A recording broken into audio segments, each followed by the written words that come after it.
Good afternoon. Am I not the class? Percentage की class नहीं को percentage की अन्य सुबह class हुई थी नहीं ऐना अहमदा percentage है वैसे करी नो है percentage की नहीं को percentage की definition को अहम बाहर definition ताक रहे सीधे तो दूसरा percentage की ताक बाइस question नहीं नरक पुदा अन्य सुबह पार हुई थी नहीं अहम बगी सिना मैं अमाइने तो उड़ी सते नहीं थी को percentage है वैसे मागी यहाँ ना बता संग मागी basic concept में है दो अहम class number 1 याव रहे basic concept सिंधु भाई basic concept सिंह से आम class ता है होजी अनी सुबह से तो दूसरी percentage पुथोकपा को percentage पुथोकपा की question मखल में आमा ngasi class da nai na gane bu ko aduna aina tawdriba class e mathang manau na ina paring na ina question sing se type wise type tongan ba sing collection to bone ba theory ta adu theory du base to ba ya ba question ngak gi collection ne ko ya dai ko aduna ma'am hosiki mathematics ki agi si class hai ge focus SSC exam da dum focus to we adu SSC exam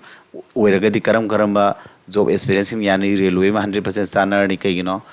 TCS na lowe exam thar exam conduct to ri basi samana bai ni ko CDS ki exam adu SSC ki adum format adum samana re IB intelligence bureau gi ko IB he ji ko adigi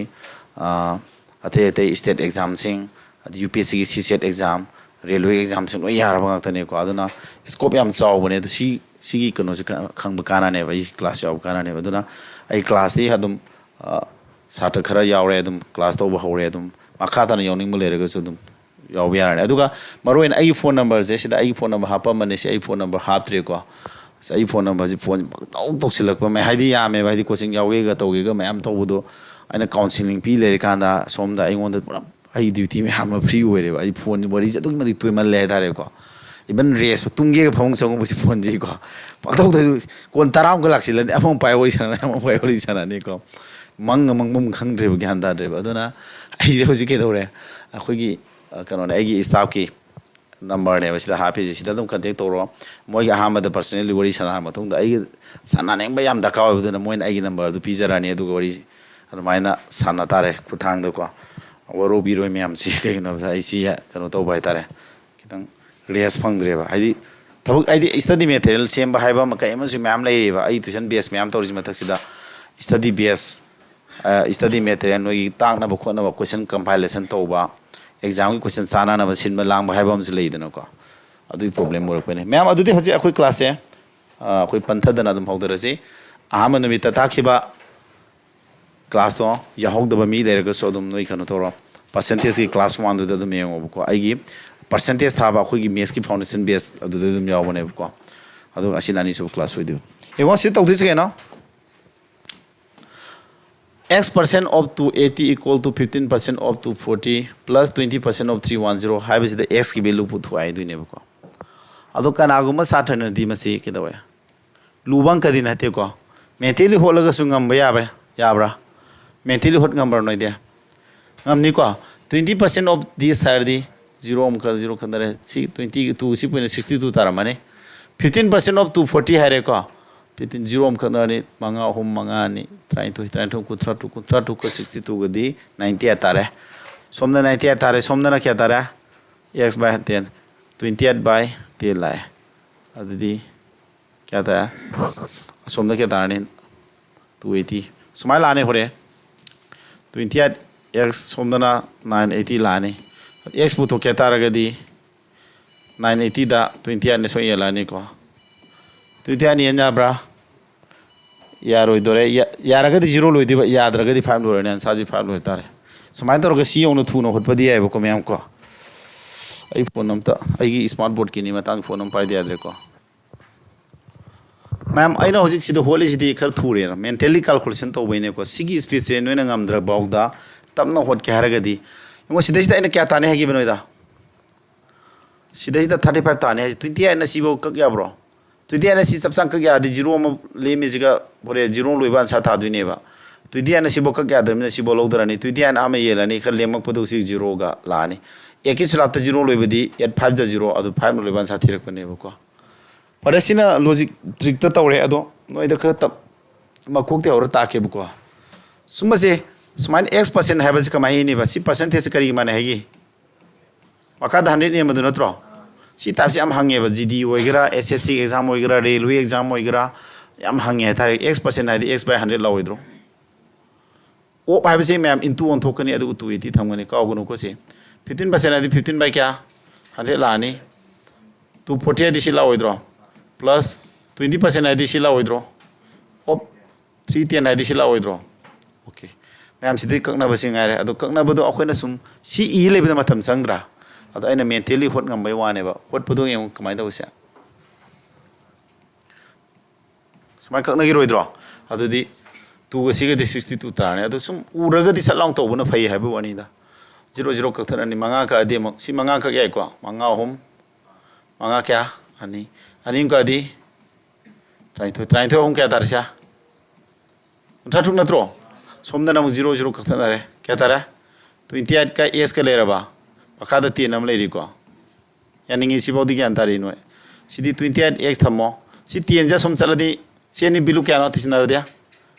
90 का 98 to the city and just some puri roidro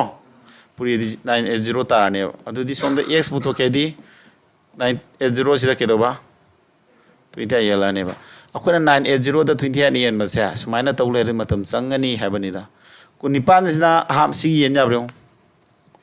kunipan slap 90 tawle bro ani hum pa kumari mari yadre ko adu di 6 8 48 6 चलो जी हेमले अदि यारो अदन कुनिपान क्या चलने हम चले कुनिपान हम क्या नो 80 के 4 ताइब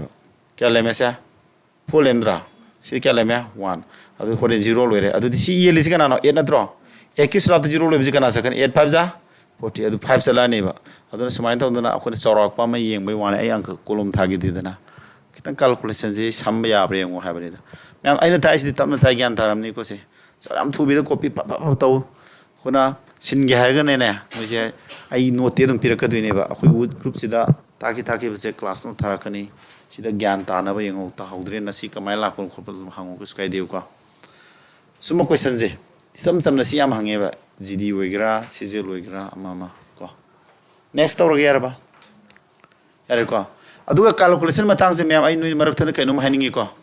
कैलकुलेशन जे के दोइ नुइ साथ खराम नियम तप यावइ को सुला क्या उपाय नो नंदी क्या उपाय नचे कनो हाँ फरे 10 मुफाद कर फरे 11 फाबे और बा 11 नि पार से नत्रा 12 थी हाँ 12 फाइव बा से मैं अमरक तना ई सुला की मतांग के नो हम तारे 12 सुला फार दी 9 s 6 तो 12 नो पूरी दी कमाई तौनी सिदा 12 पूरी दी क्या ताने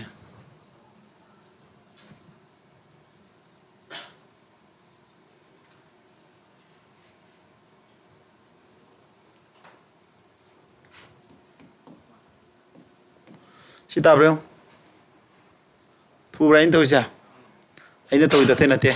12 की सला फादी 12 से पूरी 12 से क्या नो 72 7 केरी तौरी नत्रो 12 एज क्या नो 96 ता सी 7 अपसे क्या तारा 103 तारबा 3 थमे को अदुगा 10 केरी तौरे 12 नांजा क्या नो 108 10 अपसे 118 यारबा सुमी को कैलकुलेशन से कानर को दिव सुला फाब जना मैम याब्रा अदन सुला फाब कावगनु को अदि सुला फादी मैम सिदगी हिंद साथीबा म आई पुरी नजे को आई खरा साथीबा म हरके 75 into सी क्या ताने पुरी नबदा सुला फाब लाख सबजे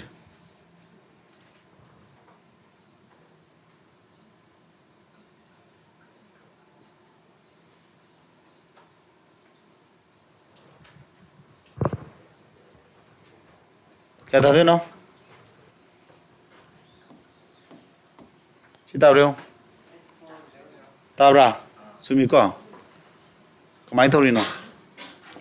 सी नहीं सुमी फोन तारे को से कल खुद यंगे सुमबा सुमे सी लाइमन में माले अमा हर के से 90 के 8 हरोने क्या तो क्या 112 हर सिने कमाई तो नहीं सी पूरी ना बसे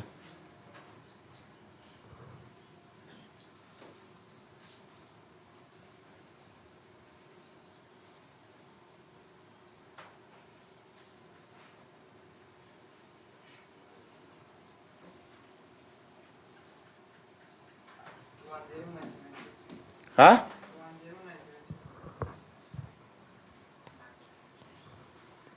kya baj gida puri nari ro na noi ki trick tu na ti ai na tha ke hai ti kai noi calculate yang hai ra di ke do di ba ai tau ga logic sam di ngo se ai mind calculation tau ge tau ni sam tam ge da ai kano di skill dur ke do ni da moda tu ka tam ni pa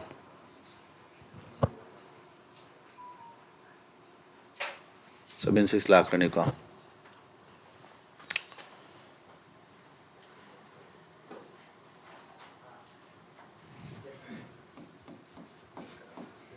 Sira tari da? Ha? Ha?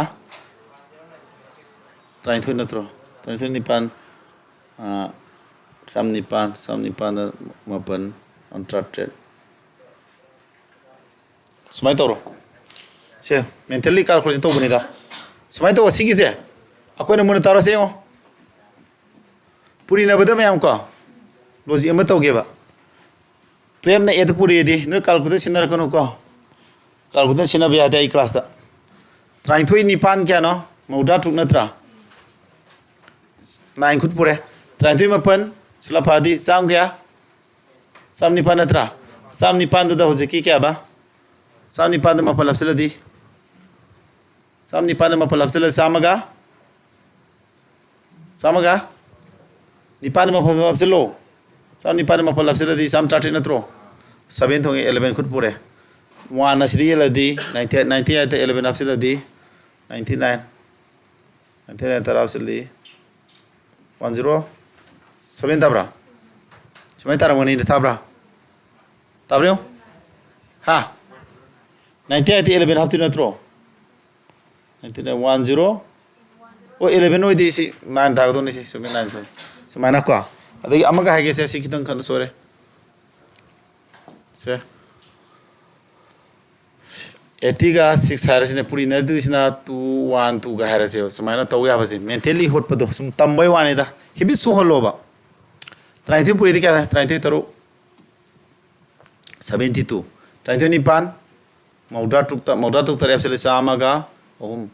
तारा खुद पूरे सीधे तून पूरी दे अने तू ट्राइन थोए अने पान टाटू 172 182 si tahu dong si ponje tabra calculator dam ding si tahu dam ding 86 ke 2 puin abdu si tabra ha calculator yang haro si wedi are tamale noi na kano tor puin abdu si thugale si thubne du ne noi tapro su mene si dere ne ne wa hare du si lai re aina hana trick tu sula phara ga noi kana di yung ahmad ke do wi mun taro sida aina to ise 12 lore ko 12 na 6 puri ro 12 ki sula ne ma sine ji 12 6 kya no 72 2 thama 7 carry tore ko 12 na ma 8 puri ro 96 da 7 apati kya no sama hum oi di 3 thama ga 10 carry tore ko adi mathang da 2 nang puri 2 na ani mak se puri ro ani tu trying thoi ani ban tra tu 172 ताए 172 दा 10 carry तो बुझाप से लदी 182 तारे calculation दो हाइदी खतंग मयाम दगी हेन थुनब plan है बको यारबा यारे से यार सुम बसिंग खर था उसला फादी काने है दुनिया उली से को मतंग सीधी मखा तो पिरमी बिज करम से खाई पिके न होलो से करम पितो माले सिदा ख्वाइदे पिकपो पुथो ये सीजल क्वेश्चन ओइरे को से सिदा ख्वाइदे पिकपो पुथो बजे करम मन ख्वाइ फाने से मेथड से न समय तो रे बको तो पर्सेंट हम नत्रो मखा त का कनी हले लावदा सिदी 15% आबदी 15 बाय 15% मखा 100 लावदा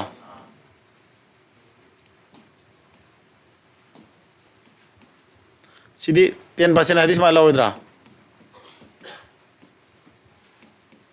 sige no 9% am natro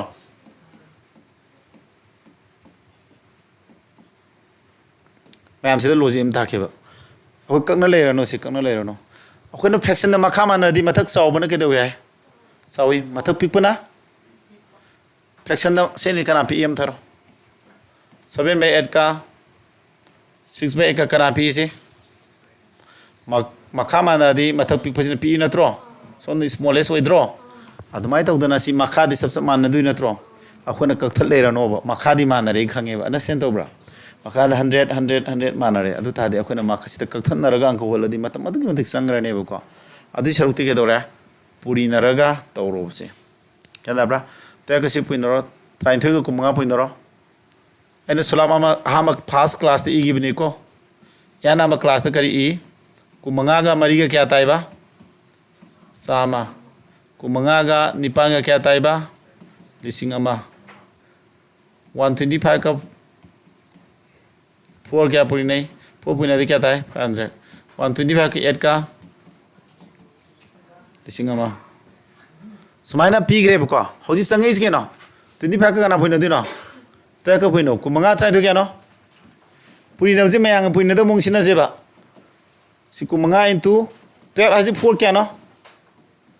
4 3 jana tro kumanga mari sama ni sama do hum apsel kya tara sama hum di kya no so hum aduni aina haning ji si so hum ta 12 ka 25 pui na kya tai ba so hum ta dro ta ka 25 pui na di so hum ta re 0 ani thamo kya khut kya puni khambra 12 ka 25 ka puri na ba se so hum ta re 0 ani thama 3 carry to jimrang khangbro maram khangi khangde khangde khangi ko kari gino akhon puri digit kya loge ani lobuni na sohum ta bani 12 ka 25 point na sohum ta ibu ko digit ani lobuni na digit ani thamaga sohum ta bodo 0 ani thama 3 carry to ne ba kari gino digit ani lobuni digit ani thamung ne ba amaka loro ma di ama thamaga ani ji kutu pu do bo gyan da bra mathang da 12 6 kya no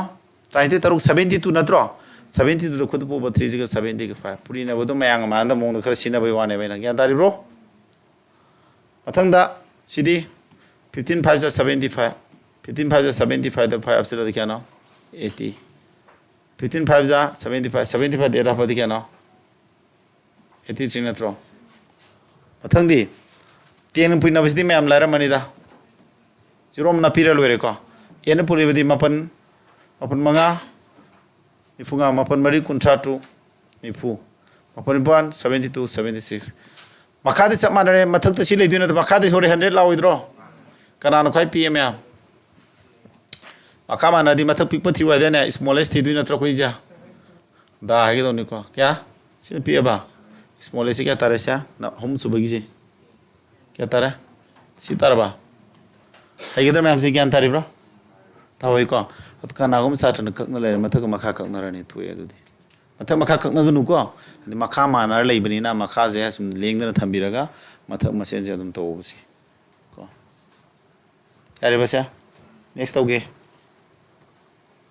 the fraction equivalent to CD very easy or money 1 by 5 percentage क्या ना हुई हाँ क्या CD percent सी से मुझे मकाद कहीं लाए है क्या हम तारो मकाद 100 वाला लाख दूँ ना त्रो हाय बदी मैं हमको और नो सी से मुझे मकाद समान 100 लाख दूँ बने बको अब तादी CD क्या तारा 1 by 500 तारा मानी very easy CPU क्वेश्चन है CPU वगैरह GD द कई द लोए हंग बेया बो क्वेश्चन ओई को यार बासा सिखंजलो मसी तौरिसे अखोई अहाम क्लास ता थ्योरी ताखरे अनि सब क्लास ता परसेंटेज पुथोक इसम सम क्वेश्चन जिंग दुने बा अखोना लायरा ग सुने अंडरस्टिमेट तौरोय दुने एग्जाम क्वेश्चन जे लायरा ग सु अराइव पोतो मयान मिनिट याखै चंगबा सॉरी सेकंड याखै चंगबा सेकंड कुन चंगबा दो अखोना ने सेकंड तारा द कई द लोइन होना ग दौने यार को मैम से मथा if 20% of x plus y equal to 30% of x minus y, then x is what percent of y?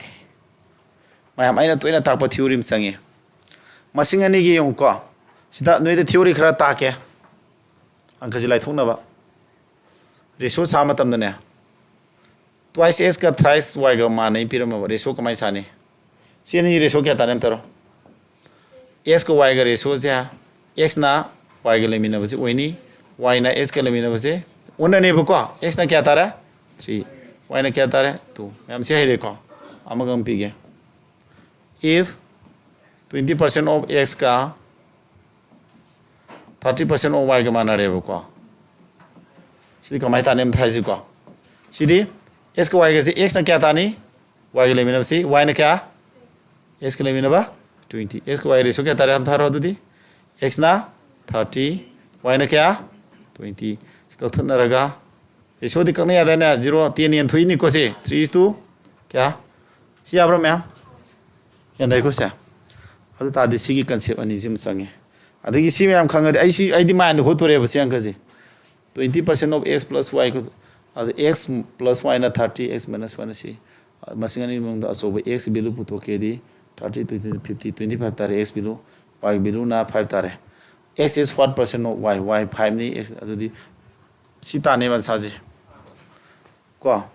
aina irai lai na kolom tha de koina holido si ngamak na ba ne aina si concept yam seng na ba kainom haibiram ge to ne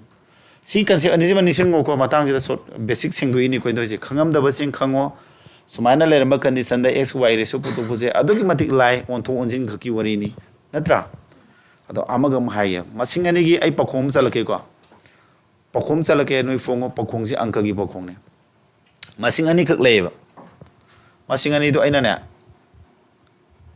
a ga b ga ni khallage ba pabani tisinari ni plus size ko pabani tisinari tarakon phone je kun ne ba ati khar pik padha ge se 10 1 ge ado hariba mabani manung da a na saweli a de b khado se ba sidana 6 thai ba a na kanano b na kanano tisinara ga na 10 tha ba khadung na ga na 6 tha ba het ka kya ga het ka tu tisinara 10 thai khadung na kya thai 6 tha dro number ani du amse lai bra aina apik pu praman to bini ko noi lai na na thoin sili ne ado formula di atai kem na te ba masingani gi sam na tro samai di s ni ko khadong na phone je kari difference di ko rage ba ko masingani gi sam ga difference ga piram tara ga di masingani du manung do e na sawheli na tro si khadong na ba da mang thari e na sawheli ne aso ba e ji pu to kya tara ga di babani tisna ba gi fall sam du ne khadong na fall difference to ne tisna tu yeng ga ba sam di ga no 10 difference ga no khadong na fall 6 na tro tisna ro tu ne lo kya tara 16 da tu ne la di 8 masing mani jing anung da apipo eri ba b ji pu to kya ra ga na sam da gi difference khai do ba tu ne ga da sam ga no 10 difference ga no 6 khadong na tu ne lo 4 tara ba 4 da tu ne lo di 2 yare ko pu to we sigi concept me am de sinara ga se angka ji lai re adu di man pyramid ke no 20% of x plus y ga kana ga 30% of x minus y ga mane ham na true 20% adu di one ne ha x plus y gi value kya ta ni maga le 30 ta roidra asai to budu x na si ta budu na sin to bra adu di ama x minus y value kya ta ni magi na othong na ga kari 20 ta roidra asi 20 sima la adu di masingani gi sam na tro x plus y kya ta re no sia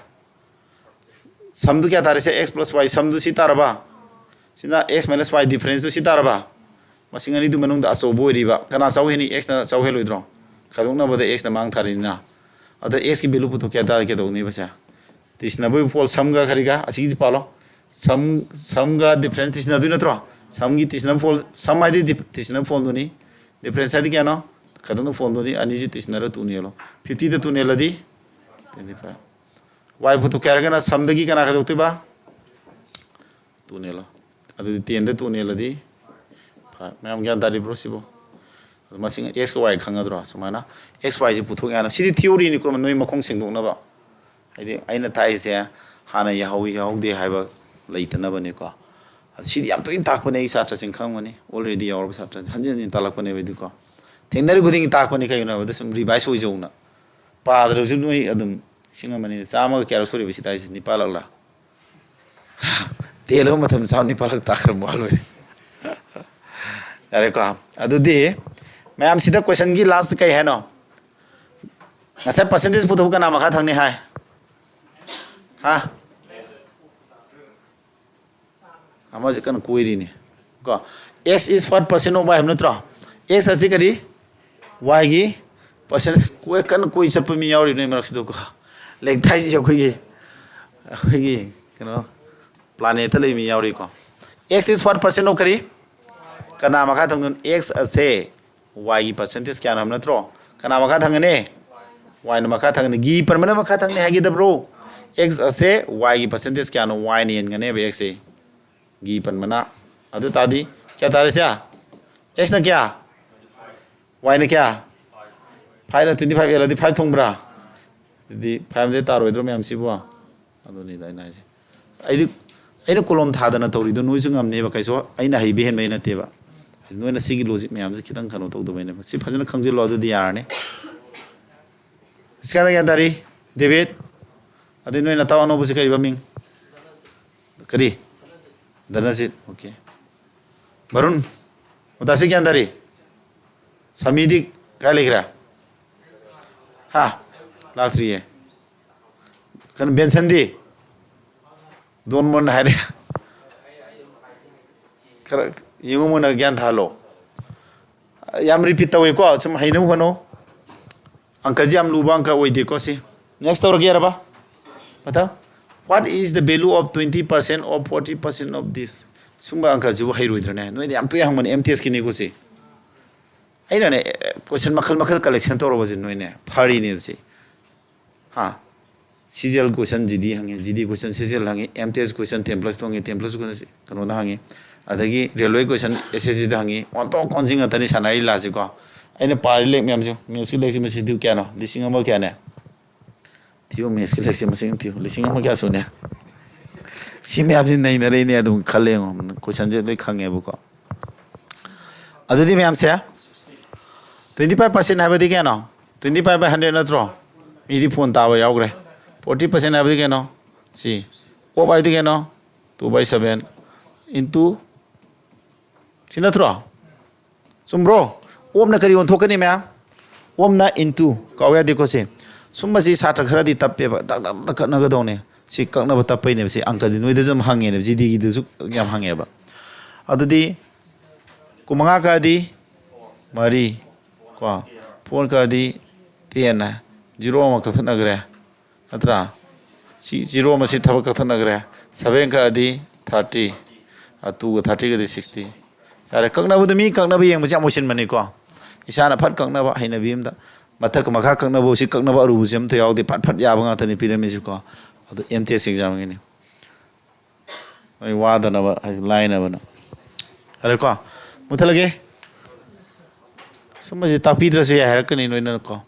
find the value of b in the given mathematical statement b value पुथोय question design जे उनिंगी जेना अराइबा question जे कमायना mix up तोरो पी गे दो हाय एग्जाम हॉल मनों दे पाखप लाकपा जि कक्नबम सोबि लोरे दो तरंग चले दे मकोक्ते महल ले रने दो मतम चंगुइने बुको सिके ना 30% of b% of this है जा तो इथोपिरो लोरे 30% है सिनत्रो of id into b% id b/100 of id c somdan equal to are tamo 40% of 50% of 5% of of si amandra 1480 natra kakthana biro loire se yarba aduna na khanga dabam equal to kakna bina makha makha ke dawi ha makha makha kakne ai ko si makha 100 leibra si ke kakna gre yani ko si makha ji kana ne si kakne ai makha makha kakne ai kakna baje makha makha kakne ai equal to lebe se mathak mathak kakne ai ko kakna bine baje makha makha mathak mathak karan kakna ba yade karan kakna baje madi yade ko si matauguno ko si kakta nei lale je adu si mathak makha kakne ai ko equal to wa ma gi jo si mathak makha kakne ai ba equal to gi wa ma da karan kakna ba adu khak yade me am kauro no ko adu ta di hojik si loire athai kakna ba yabadi si 0 ani ji ga si kathane abra si makhang oro अरे को अदे सी 0 जिगा मथ मथ कने यारे हदना सी 0 जिगा सी 0 जि लाम कने गरे मथ मसेनि न को यारबा अदे गे से खरा मक थमगी जी को ngawra amuk tan कने याय बको amuk tan लोय कथन को ngawra ने बा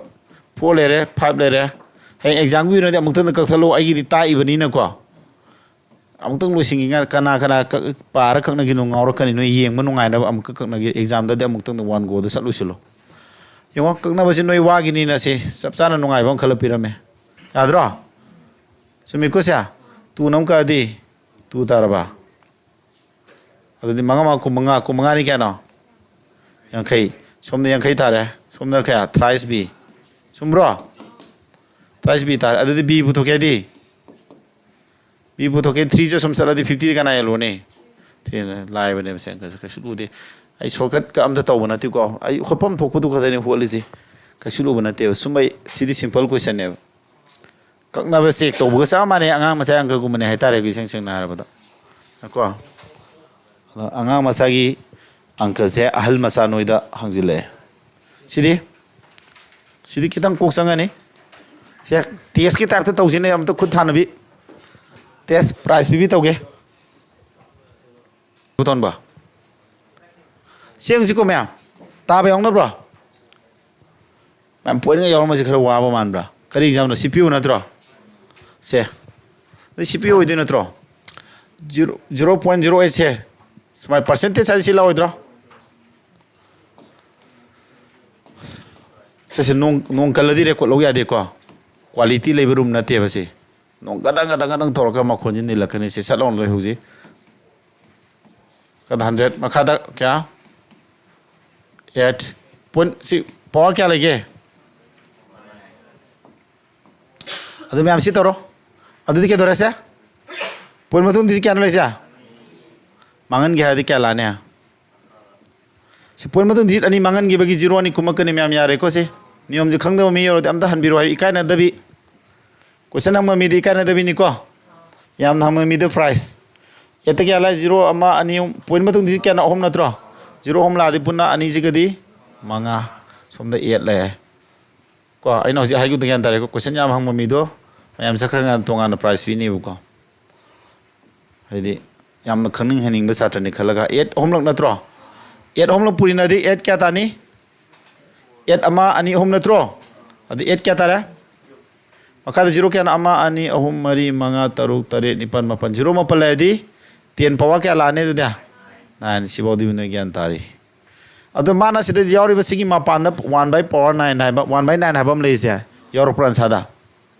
yawde sina tabodi kaknara mane kanaga sida leibudu siga bracket hangdo di power ani puine bu taraba tai ko packet हम पावर पुना सिदा 9 गो थोरक न सिनजे अदुदि 8 से एना 2 8 की मत करी बे 8 क्यूब तो एना समा याब्रे 8 आजे 2 क्यूब नत्रो 8 की मत करी रे 2 क्यूब रे को अदुगा हानगी क्यूब अमग लेजब्रा पैकेट हांदोदि अनि जे के दवे हाय 3 into 3 पुइने हेदना 2 पावर क्या तारा 3 3 जा अदुदि क्या तारा 2 पावर 9 मखाज न कना 10 पावर 9 लेरे अदु सिदक संगे इज अते केम नॉलेज दिस एक्सपोनेंट की कांसेप्ट खर संगे बा अदु दि पावर अनि मानरदि के दवे है खमरा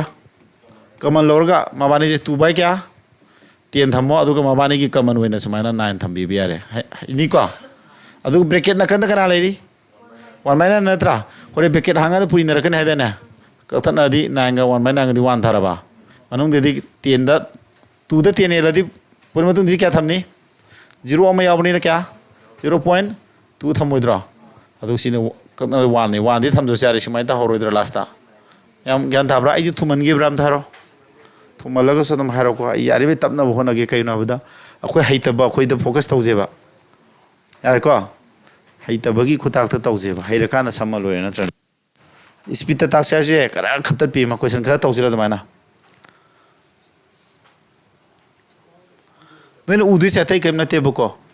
असिदा मा पांदा लेरिबा पावर 1 by 9 जे अंसादा दि योरो को नते बा अदुन ताव सोय मांगना बला मीम लाइनी सिनो अंक होतबा खनगदबा है को से सर्च की कंसेप्ट खर याव ज्ञान तारिब्रा सागी पावर तो समाय लेदि के दोबा 2 स्क्वायर लेबसिगा समायना ब्रैकेट हांदोकाना एक्सपोनेंट अनि थंगना बजि के दोबा इनटू तवे जे मयम सि कावनु सुमा मसा मसा सि मयम कावनु को से क्लास 9 द यावगिबा नोगी लेसन सिंग दु नोइना खंगौ दबेने बसि को मथंदि सिदि मयम यो आइना नोइदा फ्रैक्शन 1 बगी ताखरदाइना सी फ्रैक्शन क्या माने सी दिस वन फ्रैक्शन क्या माने से 66 होल 2 by 3 जे मैम फ्रैक्शन दो थोड़ी क्या माने बा 2 by 3 नत्रो सी मोते क्या थमनी 2 by 3 ओ आजिना इनटू 75% आदि 75% क्या माने गे 3 by 4 माने दुदी सिने क्या 2 by 3 माने अदुदी 3 by 4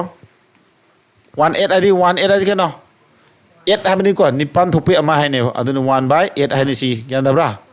1 by 8 हाइने अदु कना ऑफ ए करी ऑफ आदि इनटू ए सर्टेन नंबर आदि नंबर दु खंगब्रा ꯈꯪꯗ꯭ꯔꯗꯤ x y ꯂꯧ ꯍꯥꯏꯗꯥꯏꯅꯦ ꯃꯌꯥꯝ ꯑꯩꯅ ꯇꯧꯔꯤꯁꯦ ꯀꯩꯝꯇ ꯑꯔꯨꯕ ꯄ꯭ꯔꯣꯁꯦꯁ ꯑꯃ ꯌꯥꯎꯗ꯭ꯔꯤꯀꯣ ꯁꯤꯒꯤ 60 ꯍꯣꯜ 2/3%ꯁꯦ ꯑꯩꯅ ꯑꯪꯀ ꯍꯣꯠꯄꯗ ꯊꯝꯕ ꯑꯣꯏꯁꯤꯟꯗꯣꯔꯦꯕ ꯑꯩꯅ 20% ꯍꯥꯏꯕꯗꯨ ꯃꯌꯥꯝ ꯁꯨꯃꯥꯏꯅ ꯏ ꯌꯥꯗꯕ꯭ꯔꯣ 1/5 ꯑꯩꯅ ꯏꯈꯤꯕꯗ ꯑꯪꯀꯗꯨ ꯂꯥꯟꯕ ꯂꯩꯔꯣꯏꯅ ꯑꯩꯅ ꯍꯥꯏꯈꯤꯗꯥꯏꯅꯦ ꯑꯩꯒꯤ ꯀ꯭ꯂꯥꯁ ꯅꯝꯕꯔ 1ꯗꯣ ꯃꯌꯥꯝ ꯍꯣꯔꯦꯟ ꯌꯦꯡꯍꯧꯗ ꯀꯥꯡꯕꯨꯗꯨ ꯆꯠꯂꯒ ꯌꯨꯝꯗ ꯐꯨꯒꯠꯂꯝꯗ ꯌꯦꯡꯉꯨꯆꯣ ꯀꯣ ꯌꯥꯔꯕ 2/3 of 3/4 of 1/8 of ꯅꯝꯕꯔꯗꯨ ꯈꯪꯗꯕꯅꯤ x ꯅꯤ ꯑꯗꯨ ꯀꯩꯗꯧꯋꯦ ꯍꯥꯏꯕ ꯏ ꯁꯥꯏꯗꯤ ꯀꯩ ꯑꯣꯟꯊꯣꯛꯀꯅꯤꯕ equal to ꯑꯗꯨ ꯀꯌꯥ ꯇꯥꯕ 179 ꯃꯌꯥꯝ ꯀꯥꯎꯔꯅꯨ ꯑꯗꯨ ꯀꯛꯊꯠꯅ ꯂꯣꯏꯔꯕ ꯑꯪꯀꯅꯦꯕ 3 2ꯅ ꯀꯛꯑꯗꯤ 2 ꯑꯅꯤꯄꯥꯟ ꯆꯥꯇ꯭ꯔꯨꯛ ꯅꯠꯇ꯭ꯔꯣ ꯑꯗꯨꯗꯤ ꯃꯌꯥꯝ 16 ꯁꯤ 16ꯗꯣ ꯑꯁꯨꯝ ꯆꯠꯂꯗꯤ 179ꯒ ꯄꯨꯔꯤꯅꯔꯣꯏꯗ꯭ꯔꯣ ꯆꯨꯝꯃꯤꯀꯣ 179 ꯄꯨꯔꯤꯅꯔꯨꯅꯤ ꯑꯩꯈꯣꯏꯅ ꯀꯔꯤ ꯈꯪꯉꯝꯃꯤ ꯑꯟꯁꯥꯔꯁꯤ ꯀꯌꯥ ꯇꯥꯅꯤ ꯀꯛꯅꯕ ꯌꯥꯎ ꯆꯨꯝꯕ꯭ꯔꯥ 1/8 ꯑꯅꯤ 3 ꯀꯛꯈ꯭ꯔꯦ 2 ꯑꯅꯤꯄꯥꯟ ꯆꯥꯇ꯭ꯔꯨꯛ 179 ꯑꯪꯀ ꯂꯣꯏꯗ꯭ꯔꯤꯍꯦ ꯑꯩꯗꯤ ꯁꯤꯗꯤ ꯐꯣꯟ ꯊꯤ ꯍꯧꯔꯨꯔꯦ ꯑꯩꯗꯤ ꯉꯥꯎꯔꯨꯔꯦ ꯁꯤꯗ ꯂꯩꯔꯤꯁꯤ ꯃꯌꯥꯝ ꯎꯗ꯭ꯔꯦ ꯑꯩꯈꯣꯏꯅ ꯈꯟꯖꯤꯜꯂꯒ ꯃꯌꯥꯝ ꯒ꯭ꯌꯥꯟ ꯇꯥꯔꯤꯕ꯭ꯔꯣ ꯑꯩꯈꯣꯏꯅ ꯍꯧꯖꯤꯛ ꯂꯣꯖꯤꯛ ꯑꯃ ꯂꯩ ꯑꯦꯁꯀꯤ ꯚꯦꯂꯨꯁꯤ ꯄꯨꯊꯣꯛꯑꯦꯀꯣ ꯄꯨꯔꯤꯅꯒꯗꯕ ꯋꯥꯠꯂꯤꯕ꯭ꯔꯥ ꯀꯅꯥꯒꯨꯝꯕ ꯁꯥꯇ꯭ꯔ ꯄꯨꯔꯤꯅꯔꯅꯦꯕ ꯄꯨꯔꯤꯅꯗꯕ ꯋꯥꯠꯂꯤꯒ ꯄꯨꯔꯤꯅꯔꯅꯤꯀꯣ ꯄꯨꯔꯤꯅꯕꯒꯤ ꯃꯇꯝꯗꯣ ꯑꯔꯦꯝꯕꯗ ꯃꯥꯡꯉꯦꯕ ꯀꯩꯒꯤꯅꯣ ꯑꯪꯀꯁꯤ ꯁꯣꯝꯗ ꯍꯣꯠꯀꯗꯣꯔꯤ ꯁꯤ ꯑꯣꯏꯅ ꯇꯧꯔꯕ 33 ꯍꯣꯜ 1/3% ꯐ꯭ꯔꯦꯛꯁꯟꯗ ꯀꯌꯥ ꯃꯥꯟꯅꯩꯕ 1/3 ꯅꯠꯇ꯭ꯔꯥ ꯑꯩꯈꯣꯏ ꯍꯧꯖꯤक ꯑꯪꯀ ꯍꯣꯠꯂꯁꯤ 1/3 of 3/4 of ꯀꯅꯥ ꯅꯝꯕꯔꯗꯨ ꯄꯨꯊꯣꯛ ꯅꯝꯕꯔꯗꯨ ꯀꯅꯥꯅ 179 into 16 ꯅꯠꯇ꯭ꯔꯣ ꯁꯤꯅꯤ ꯌꯥꯔꯕꯁꯦ ꯑꯗꯨ ꯇꯥꯔꯗꯤ ꯃꯌꯥꯝꯁꯤ ꯀꯩꯗꯧꯅꯤ ꯈꯪꯕ꯭ꯔꯥ ꯗꯛ ꯐꯣꯟꯁꯤ ꯀꯥꯏꯗ ꯀꯌꯥ ꯊꯣꯡꯉꯦ 4 ꯁꯣꯝꯗ x ꯅꯠꯇ꯭ꯔꯥ ꯊꯥꯎꯔꯤꯁꯦ ꯑꯣ ꯁꯤ ꯚꯦꯂꯨ ꯅꯠꯇ꯭ꯔꯥ ꯇꯥꯛꯇꯣꯏꯁꯤ 4 ꯀꯅꯥ ꯐꯣꯏꯅꯗꯣꯏꯕ ꯁꯤ ꯐꯣꯏꯅꯗꯣꯏ ꯅꯠꯇ꯭ꯔꯣ 4 ꯀꯅꯥꯒ siga adu di angka du purina du to mari papan kya no 56 loiban sa ta du natro 6 loiba kya yauri amma ani sidi point yauri na lala ni point yauroi duri khoi di yare ko sumai samjilo matang ji gyan taribra okay laida eko modi pamong noi noi gyan tar sa lemon magira ha gyan ta udra ba uthabada kada din ta udra ja sira kakna bani sidi kasinate 3 3 kakna re 4 sika di 4 tare 4 sika purina di 4 na ja 36 16 loiba pulap purina dra sa ba 16 loiba ma tarane heba adu 16 loiba di ani suiba tawuda point yawdi tagado leitre mapumani puna kama point yawduino adana pulap purina bai matam nu manghan gum se habani da ngak tang ko aina haningi je next tawre dudi 30% of A is added to 40% of B. The answer is 80% of B. What percentage of A is B? Thun hon ngam madrasa. Am I speed so tau dabani ko si tam ne ko tai je. Sida inangam dradi noi warane. Kai ba ma? Sida hai je yo. 30% of A hai ke ba. Sata khara na tau dab dai harage ko. 30% fraction no bolde kya na? 3 by se 30% adi samai I rage se. Of A adi sinatro. Plus 40% of B है 40% of B सी नत्रा मबानी से क्या 8,000 नरे अदुगा क्या था है ना 80% of B है बने बा सी नत्रा तारक्तुज में आइना नोई दा हाइनिंग मा मलाई बा सिदाने नोई ने listen carefully करो तो गुनो बा कथन नहीं आबरियो 40 सी का दी 2 by क्या 2 by 5 ताबरा सी कंगना बदा अंक दुलु सिंगरने मरम हाइगे बुको si makha manarga leirise mana hallo haiba makha man han bagi nungai bam leiba makha man halaga di hore myam ke doni sia samana makha do ani 100 le kamal lor tham yadra somda 30 a lani somda kya 40 b lani somda kari 80 b by hane natro adu si makak thala mangre ka du nungai rani gyan tari bai na haningi sia kangdaram taraga di 2 by 5 lani makha manadra minam yara ro wasi loidro makha manari si am phari bene ba ko kakthat na dabi thamro makha je sumane elsam logre ko adu sidi kya thara 40 b se sum chakro 40 b sum chakra kya tarni si 80 b la irani matang da sum 40 b la oidro kya tara 30 a equal to 40 ke la b kainma puthoi ja asagi do sumai le bise एना 0 0 ngasa ina mang ta ki 0 0 kak ni yare ko a na kana ga lemina bilu lo ni ba a na b ga lemina 4 b na kana lo ni ba a ga lemina ba 3 kaina ma putho ja what percentage of a is b b is a की percentage क्या no b is a की percentage क्या no b is क्या बा b क्या no b is a की हरमी ना a ना मखा थांगनी percentage फुल सुमाय लाउ द्रो सिदा गी पले बसे of a दे a की है बने a की है बने a मखा थांगने बको क्या तारा दो दिया b ने क्या अदुदी a ने क्या 3/4 की percentage 75% अखंग मीटिंग ऐसा होट करने हो का अरे सम कोई ले वाने अंगजी मान कॉल्सन तौरगा समझिन बस यानी को हाइदि क्लास से हौद गायरी बनी इकुई कुइद्री बनी मखों सेंग तपना ताकसे हाबगी तौरीनेबको यारिबा मैम से अदो आइना सिदा लॉजिक हम तापदो सि ककनरुबदा अंकजी हेना लुसिनदबे मरम अमा ले अदुमा खंगोको मखा मानरदी 100 100 कलेदी कमन लोर 100 थम यारे अदो मथक 30a सिदा मथक 40b सोमदना 80b by 100 मखा मखा ककनर अंक दु कोम न होत यारे दना यम लाइन होत यारे हाब अरे को सा अतो सीधे 120% of a is equal to 80% of b, then b plus a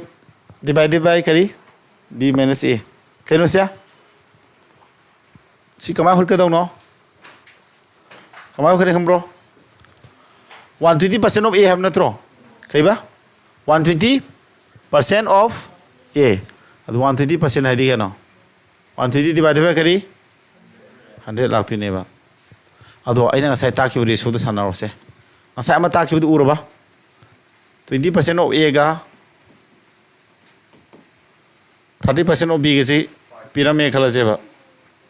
A B ratio क्या ताने है क्या ना? A ना B के लिए मिला बत 30 B ने A के लिए मिला क्या? समान ताक होता है ना? 3:2 क्या तारा? 2 तारा बा.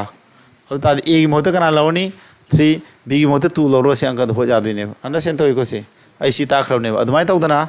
सी कंसेप्शन रखा कोई उसे कहता उतारे से. सी होजित ममांग तो ताकि नगारे सी सिंदर दी 130% of A का 80% of B की माने नहीं तो अब B बिलू क्या लाने A बिलू क्या लाने A का B के से A ना 80 B ना 120 कथन ना दी 14 का दी 2 14 का दी 3 A ना 2 सीधी खुदम ताकुनी को एग्जांपल ताकुनी को ना सीधी एग्जांपल अमा ऐना पिज़्ज़ा बवाने नो ज्ञान ताबे है ना बा अब दी A मोटा क्या 2 B मोटा 3 अब दी B मोटा 3 अब सीधी क्या तारा B मोटा 3 A मोटा क्या 2 सीधी B मोटा क्या 3 A मोटा 2 5/1 सीधी थम दरो से आ रहे को 5 तारे को यहाँ ज्ञान तारे ब्राह्म ताहे रो ताहे को मुतासी के अंदर है सीधा ही तरह दिन में है रो को सुम्मा का सीधी सुम्मा सी अदम यहाँ महंगे है वो को क्या अंदर ब्रा करी एग्जाम ने बचा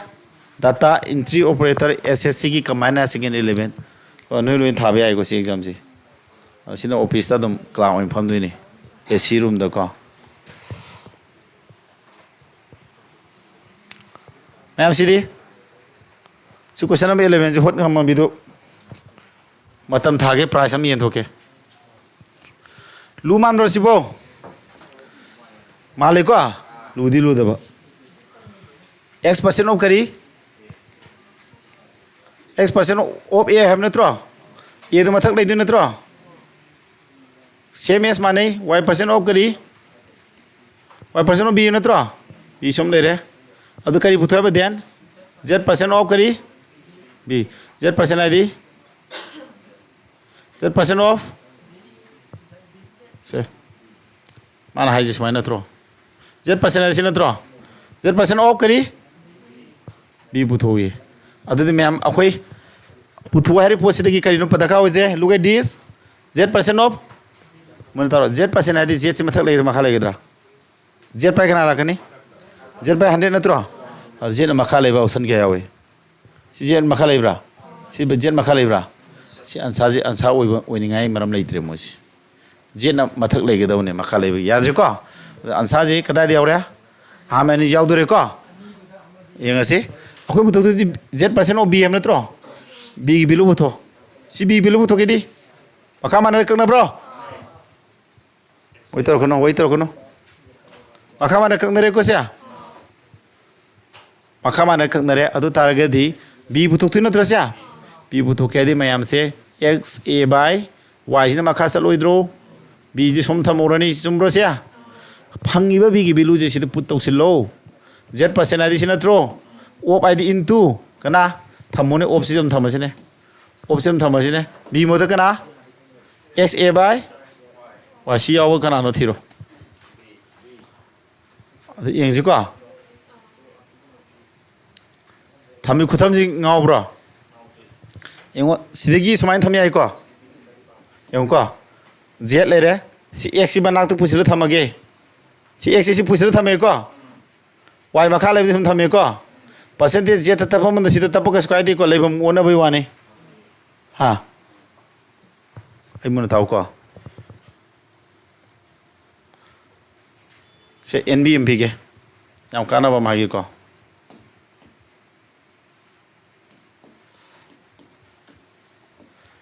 a% of b hai na thai na ja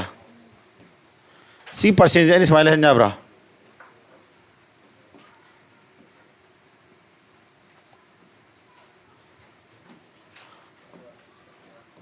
ngam si lang da sung gudram de yong si a% of kari a% of b si percentage kai sakra kana du sakra b du na pura ba ye da na pam du b du na khre ma pu ona gre ko angka ji lang gadra sumreng ji ko se 20% of b ji ai kano harage ne 20% of b ji ai 50 ne haraje ba si bilu kya ta ne 20% adi makha dhanre la ni kathana adi 10 darak tro tai ko adu ai si ge mo che onthong ga je kya tai ba se si mong khol di 20% of b adi 20 le ni si mong tor di 20 of 50% la thui na tro adu kya ta ra 20 into 50% 1/2 10 ta dro dum phone samana ta bra kasu ka bla the percentage to a na pam do b na ki ba si a na pam do si b na ki ba kasu ka bla ite understand do bro adu ta ina haining is ya asagi percentage z na pam do ina zx ki mathong si gi mong mana na pasi kari kai ge adu em or o har ga ngasa a nga ur matro ye du si thama do namna phone asi phone ji mana na sin do ko kasu kai de ko yarba eko 하나 신다를 거 야봐 Sidhi 25% of 130 plus 40% 380 see क्या ताने सीधी live रहा सीधी नया न होंदा रोसे नया मुझे से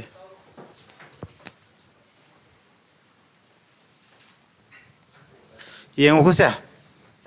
ताज दिन में सीजल की कहीं थी tier 1 की हो जो उधरो सिंह 25% of 130 क्या तान रखे से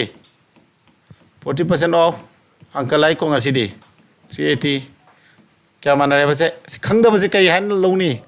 x हार गया यार बा x of to into onto 637 कथन लो रेगे दोगे सा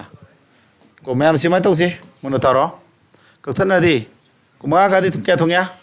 4 का दी क्या थोंया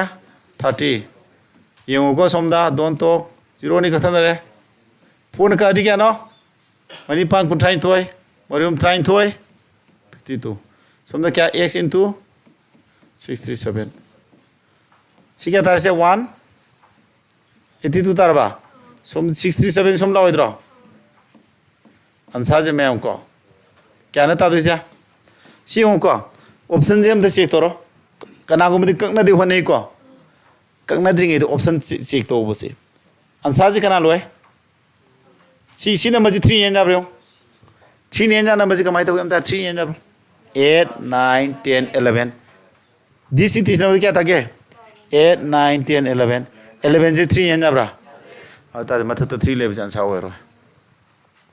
मथा तो 4 के में जे को मथा तो 4 ले जिता होती 4 एन जाब्रो 4 एन जाबा दी लास्ट 2 डिजिट तो 4 एन जागदौ नत्रो 4 एन जाबा नंबर खुदिमक से लास्ट 2 डिजिट 4 एन जागदौ ने याब्रा सा यादे अदु तादि 4 एन जाररोय 4 एन जाद्रदि मथा तो 4 लेबे आंसर होरोय यारबा अंडरस्टैंड दोब्रा अदगी ऑप्शन नंबर बी जेंग जेबा 1 तारे को ꯀꯛꯅꯕꯗ ꯃꯊꯛꯇ ꯋꯥꯟ ꯇꯥꯕ ꯍꯥꯏꯁꯦ ꯀꯅꯥ ꯀꯛꯀꯥꯟꯗ ꯋꯥꯟ ꯇꯥꯗꯣꯏꯁꯦ ꯃꯁꯥꯃꯛꯅ ꯀꯛꯀꯥꯟꯗ ꯅꯠꯇ꯭ꯔꯣ ꯁꯤ ꯃꯁꯥꯃꯛꯅ ꯀꯛꯄꯗ ꯋꯥꯟ ꯇꯥꯔꯅꯤ ꯑꯗꯨꯗꯤ 182ꯒ 7 ꯄꯣꯏꯟ ꯁꯤ ꯇꯥꯉꯝꯒꯗ꯭ꯔꯣ ꯉꯝꯃꯣꯏꯀꯣ ꯁꯤꯗ 1/7 ꯇꯥꯔꯤꯁꯦ sida wan tarak pa hebse wan tarak pa masamang kak peneba adu 7 ta ge hardi masamang sina si 7 kak si ta gadro oiro si jan sa oiro ira line khange adu ye taramani guessing toro kolom tharinga leite ko kanagum kamu khara satra khara ni kak na bo honor ni somna kanagum asing ba khara option trick si tak yeng rani thun loirani e ko inga ji moi 2/7 ta du si sumra sik to si ko tu na ka kya di kya tara si tang khai kya no 91 ka mani tu ta bhai ji 91 kak pe ni tu ta ji na tro sida kya tani 91 tarem tare tarem phom de sumi ko adu di kya tare dia 4x equal to 2/7 myam gyan tare ko sa sumana option check si khidang khangu ko yarabo na sin tore next what is to be added to 15% of 160 so that the sum may be equal to this kaya no 15% of this sida kaya tisinga dagi kay tanaba si tanaba si kya tayam daro si kya tage 25% kya manage 1/4 o id into 240 di sinatro kutana de kya thongi 60 tar si biru 60 tar ba si na kya 15% am natro 15% of 160 kya tara manga ahum manga kya ani ni ka di kya thongya nipan thong nipan hong kya tare 24 adu si biru kya tare 24 mais ke na what is to be added to this sidhe sidhe kya thisin duini kaya tarak na ba 60 adu 24 da kya thisin laga 60 tarak da ge habo samana dro si masing ji 24 tare sidhe kya thisin laga si masing hadi 60 tarak da gi adu kya thisin lata 36 thisin ladi ta dro si 36 ka main khangi 60 de direct khadu si are si 36 tara 36 thisin laga ta ni har kyan thabra me am kho cha kasulu dabra kan khale yu khanda lu bro di ko am here lu daba means noi haire ta ai ne ko mathang de sidi am lai nan gi jidi ye ne so question nei na bu abu kari ba class amada nupa nupi masing kya lei ba aina na haibu class amada aina na ta kyu jidi question am nising in a class there is question am har ke ko there is kya 40% boys kai to bu am yaw gi du ko yare si to si praman ga pira roi si ira lai possible khungang ji gi mi 30% ni kari we ha no literate ai di kai ba literate ai di le hita ba na tro khai ha no le hai ba ai ta ba dura hai ba na tro illiterate ha ga na hai ta ba le re ha ba mi je 30% ni adu de hai ta ba mi du ke no khungang mi punna kya lai adu manong da kya 30% le hai tre lere haire ko haitaba putho illiterate putho ne illiterate putho kya di kya tarane 30% ji lere haitra di le mauri du kana no 70% lere haire maroi ko adu 70% of apun mami du kya no 6600 si holo haibo samane 70 by 100 into 6600 me am si kathana ra du la ra dro tare tarok ni puni to 20 loiba thiro option si yare ko 20 loi thiba tari 0 purina 0 yar 0 thamani tare taru kya na ni puni to 20 loi ba thiro yare am laidra sidi am ti live question ore live sin thro noi nuai reja noi de live ma mi loi lak tini ko sigi si typing mistake ama lei bani 16% on thosi am ko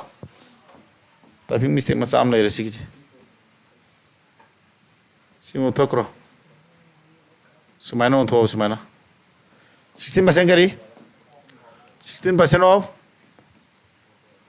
24.2 can and kana tisina we bas 10% of kari 2.42 puri no hamna tro adu kya tare sa adu me am si ke no 16 by adu kya ta de basa Pwede matung disit mana bra? Mana dan ai thabam tauge ko mana taro.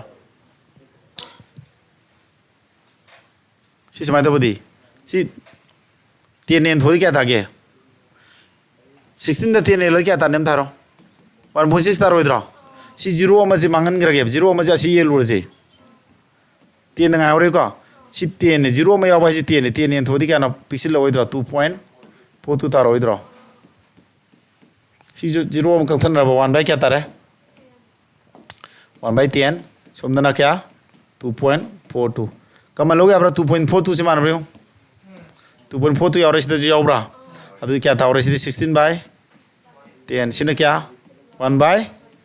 10 adu kya tare sa 2.42 into 17 by kya 10 natro sumana herani ko adu tade mayam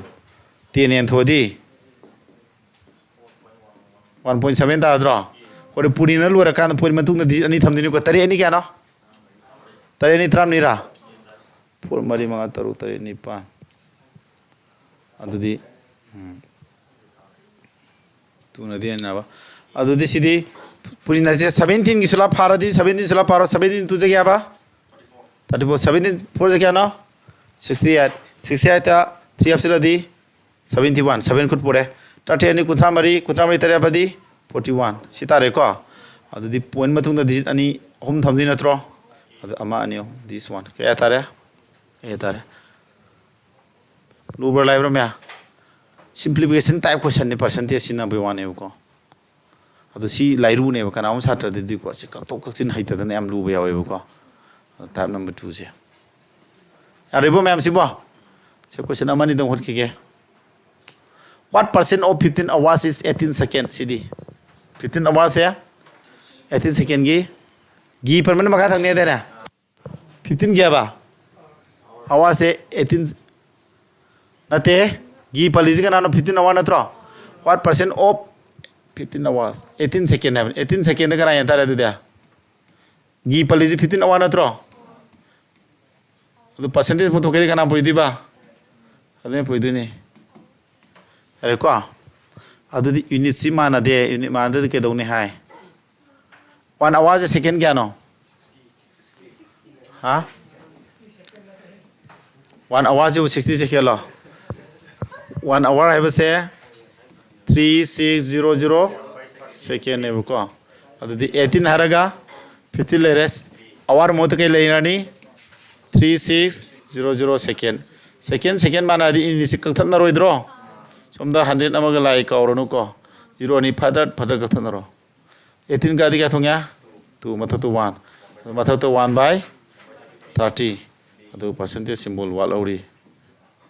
ang lu brasya si khang da di am lui ko am lu na khan ngano da ira lai po ni har go sya 10 plus 2 sinak am lai tar gdd di kam lar mane ko x percent of y percent of 80 is the same as 25% of 900 then the below of xy sini moi sanai la ji xy below puthoi kamauti basya x percent adi sinatro y percent adi ke no y by 100 natro o y by into 80 kana mane basya 25% of kari 900 mane adu kana no pin xy below puthom natro putho lore ke dorage sidi sam mama kathon naraba adudi sikadi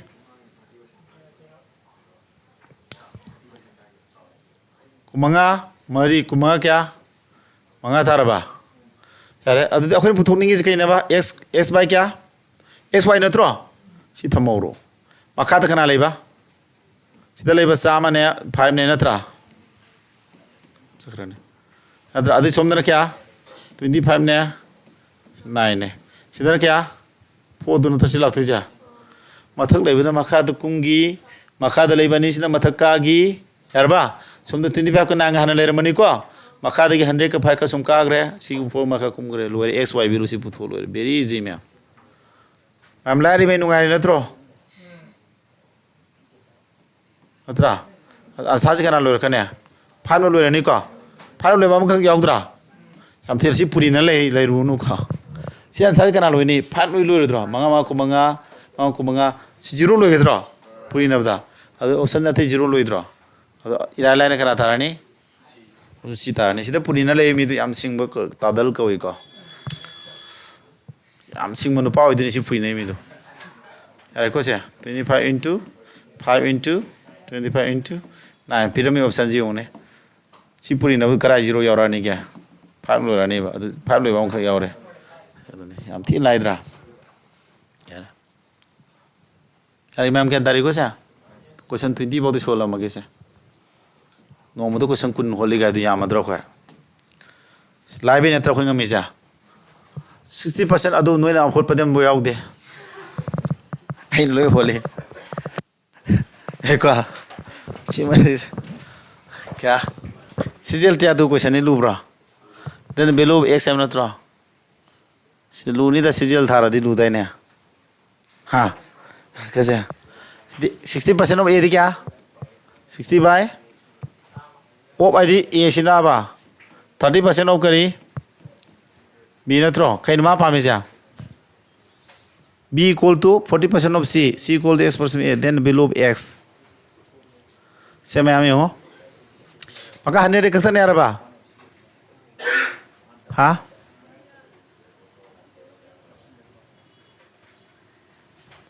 अदुदे यों से कमाई तो उधर के माना last pyramid के no C जी के ही माने है no x% of C equal to C के A गने पुतों तो चुके ना मैं हम मुन्ना था क्वेश्चन जिन्होंने ने अकल याम लून खले अराइव लोंदा दा अठारह दौर कैसी क्वेश्चन कितना कुछ लल्ली को सीधा माना लास्ट पिरामिड के नो C जे करीब x% of ये C से x% of ये हाबी क्या थर्टी C जे A की परसेंट तो पुतों मतलब दा तादुरी बिलु तो क्या बा C x% माने ये x तो हम नत्रो अदु का नानो को तक आज C का C की A का नत्रो अदु दी मैं हम सीधे यों ऐन का सेट आके भी मतुगी ना A का B रेशो क्या तारे 3 का दी 1 3 का दी तो A B रेशो क्या तारे A ना B के लिए मिला 1 B ना A के लिए मिला बा अत्रा again सिम तोरो 40% of C का नाम आना B का नागा 40% of C हम नत्रो और कथन अदी 2 5 तारा बा और तादी क्या तारा B का C के क्या तारा B ना 2 एक ना C ना क्या नहीं है बा अरे रेशो ताकत तो याव करने C ना मकाल लेवल 5 तो एक ना मंगा थोपगी अनी ने है ने B जी B जी माना रहे हो B माना दी therefore A का C का रेशो हम पुथो A ना B माना दी A ना A की 1 जो हो रहा है C ना C की 5 जो हो रहा है तारा बा आपको ना जी पाम से क्या नम थारो से ऐसा माम पुथुई पोजीशन है तो C by A है देना क्या था रहते हैं C दी क्या ना 5 A दी क्या ना 1 5 by 1 की परसेंटेज क्या था रहा समझ क्या था रहा कैसे C x% माने हम ना तो C क्या था रहा 500% ना तो x% जी क्या माना रहा 500 therefore x क्या था ने मनुंग दले रिबा 500 से बरम माने मैं हम लूब्रा लाइब्रो रेशो की मेथड मसाम संगे बेरी इजी हुआ बरा लूब्रा क्वेश्चन मुन्ना पादा में ना त्रा मुन्ना पादब तो नते सीजल तिया तो था जिले लूर मनी सीधे हरा आदम हावरने वो खंजे हाइदे अरु वो खंजिंग रेबा अदु दी लूर मनी है ना खंजिंग रेबा आदम यार बा C से A की परसेंटेज क्या है बने C by A पुथुआ है बने अदु दी सीधे A का B रेशो फंगे अदि B equal to 40% of C सीधे की हम B के C रेशो फंगे C ने मंगा और मतलब दा B ने 2 ने है ने वैसे अनी जी रेशो C अनी सीधे की C रेशो का अनी सीधे की B जी माना रहे B माना दी A जी माई 1 लौजरनी C जी माई 5 लौजरनी को अदु समाय तारने मैम यार बस या है नहीं को से मैम आई कनो तो हनगे तो बनी को 20 बॉक्स हनगे तो बनी क्वेश्चन 40 मु कलेक्शन तो भी बने को लेमो द PDF थार के नोइना प्रैक्टिस तो सानो आइना ताक तो सिंग तो हाइब्रिड एंग को सीधी 6 whole 1 by 4% फ्रैक्शन तो क्या माने हाँ कावड़े सी फ्रैक्शन तो क्या माना गे 1 by 16 माना जी कावड़ो बसी बो क्लास नंबर 1 ताक रहा है ना सीधी क्या बना गे 1 by 8 ना थ्रो सी अदुदी अंक जी करी लूरिब्रियो याम लूबा मालम द्रो करी ओरे होजिंग ना दुदिया याम फनी माला द्रो होजिया सनी ताराबा करी खंबै नो लारी से परसेंटेज का फ्रैक्शन का खंबै नत्रो percentage fraction on thok in class number 1 ai theory to the class number 1 the percentage they carry one mano fraction 1 by lui ta khram na to ai simpa pu tho hai ga da bra adu noi pu thok na thami ji kai gi ne ba thabo khandra su kai de sahi nauri yari have na tro I want no complaint is ganda phari ba wa khara phare adu hayeng thabuk to ma khara wala ga fail oi bu kai su kai dra bra sine hang this ai di noi sai ro ye dum point je dum nak sep te yere sere ka de ne khallo ba kaw gi ba kaw bu ne si pa du si nai thab khal ta kaw gi bine ya roi bu ko ere ko sidi 5% of a ga si lo sel je te hano sa b% of kari 5% a ga si mana re b% of 20 have na tro kai no sa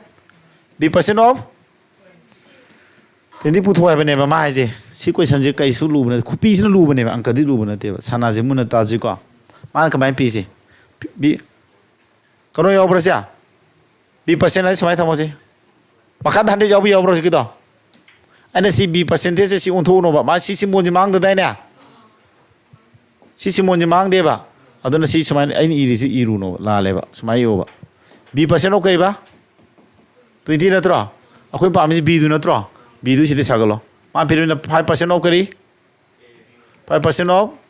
a de si ne ba si kana ma ne ba b ga b na tro koi pa mi sa b bu tho kya di si tar bo b mo te si tam du na tro adu di b mo te kya tham di ba 5a by 100 na tra adu ka percentage si mon ta pani of kari 20 have na tro adu di ngasai ji ta na sil si adu di ka than na di 100 na yaw de ko 20 si ka de kya thong ya 20 si ka di adu yaw de adu di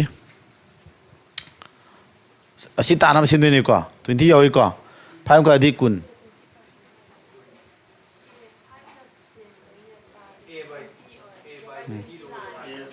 yare si sitor asai do 5 si ka kya thong ya a by 20 percentage of 20 na tra 20 thanga lai ba yare ko sia adu si percentage se atai de nap ya dai nai na si percentage se kadai nap ya ba ka ro nu nga sai ta khra ba ba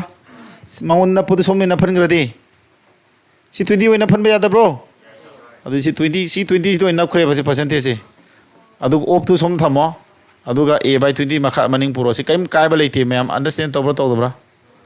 option number kya tare singi manap to ba me aure ko di na tro okay ma'am here aduna sumai to dana aru question ma'am ma yam lai ho to e na haibe ko se kyan dai ko ja noi na haibe khang dai khawt pa dai loi holi ko